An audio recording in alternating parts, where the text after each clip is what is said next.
Hello everyone, welcome back to Cup of Joe with your financial advisor, Joe Wilkinson here at Voguth Financial Group. Today we want to talk about your investment plan for the coming year.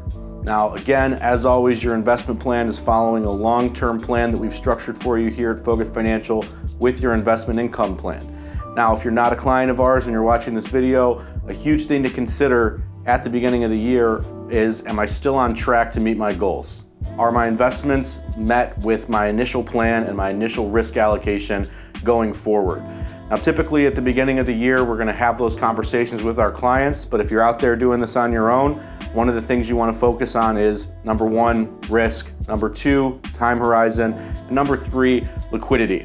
Okay, if you're pulling income out of your portfolio, it's incredibly important to consider what part of your portfolio are you going to be pulling that income from. Is that going to be subject to as much volatility as the regular market? So again, your investment plan is always specifically customized to you as the investor.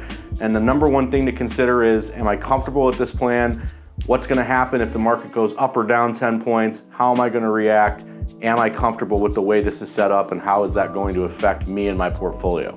As always, we thank you for tuning into your Cup of Joe. Please like, follow, and subscribe for more. Share with your family and friends. And if you need help answering any of these questions on a more personal level, we'd be happy to meet you here at Voguth Financial Group. Have a great day.